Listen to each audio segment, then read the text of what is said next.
Well, you're really asking yourself, am I meant to be a parent, and at what expense?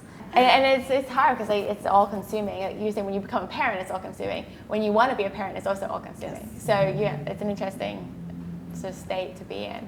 And Rebecca, you had, this automatic support network around you that really affirmed what you were going through. And Rosie, did you feel that you had that? Not really, because I was actually 27 when we started trying. Because we got married young, we thought we'd have a family young and have lots of kids, and we were like, it's going to be so easy, because everybody tells you it's so easy. We're so young. So I got a lot of resistance because everybody was like, well, you're so young, there can't be any problems.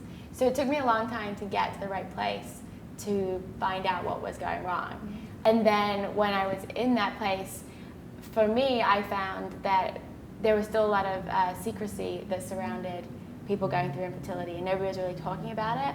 And I found when I would share something, then that person would be like, oh my God, this happened to me, or my sister, or I had this happen to me. And suddenly I could kind of open up people, and then there was a support system. But I really found it was amazing how many people around me were going through something similar, and I didn't know. You never know what's going on in somebody else's life. And from the day you hit sort of the 20s, it's like, when are you getting engaged? When are you getting married? When are you having a baby? When are you having the next baby?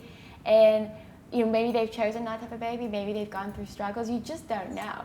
And I always try to encourage people that once they're pregnant and they've announced it, go crazy. Talk about it, whatever. But it's just because somebody's not pregnant, don't assume they don't want to be, or don't assume that they do want to be. It's like the questions.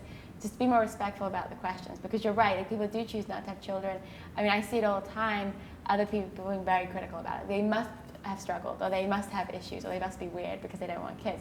What's right for one person is not right for somebody else. But we are obsessed with that you must want a baby bump, and you must want these things. And it's again, judgment that comes up everywhere. I don't know, it's a shame.